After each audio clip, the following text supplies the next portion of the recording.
Now, despite Roston Chase's 5th Test century, the Windies batsmen once again struggled as England marched to a 232-run win in their 3rd Test at the Darren Sammy Stadium in St. Lucia today. But the Caribbean men still celebrated a 2-1 series win in Gros Islet. Renata Brown reports. Joe Root and Ben Stokes added 36 runs in quick time before the England skipper was removed for 122, with the visitors 361 for 5. And with Root's dismissal came the declaration, with the Windies set an improbable 485 runs to win. So far this series, the Windies have managed a 50-run opening partnership in 4 or 5 innings. But thoughts of that went through the window after just 3 deliveries, when John Campbell went for a golden duck. Not long after, Craig Brathwaite was also back for 8, and from there wickets kept tumbling. Darren Bravo for a duck and Shea Hope for 14 both fell before lunch, with the Windies reaching the interval at 35 for 4.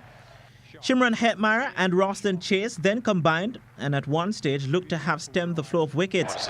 But with the score in 71, Hetmyer was run out for 19. Chase, though, was still at the crease, and with him a hope that the Windies could take the Test into day 5. But while he held up one end, wickets were falling at the other.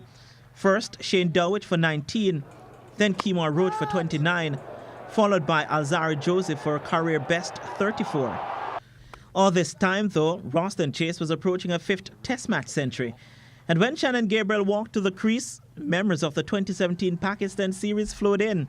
But the injured Kemar Paul walked to the crease, and Chase benefited from a loose delivery to bring up 3 figures. Paul also found the boundary on a couple of occasions before being last man out with the Windies 252 all out, with Chase unbeaten on 102. Moeen Ali and Jimmy Anderson both ended with 3 wickets each for England. Kemar Roach was named Player of the Series as Jason Holler's side lifted the Wisden Trophy for the first time in more than a decade.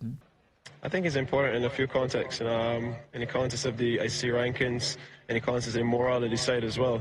I just think, as I said, it's a situation where we just need to continue to build and improve as a side, not rest on our laurels and think that we've achieved something. You know, we're still pretty low in the rankings, and our #1 goal is to be the #1 team in the world. So definitely a lot to improve on, definitely a lot of things that we need to put right, and a lot of positives that we need to keep within the team. Renata Brown for TVJ Sports.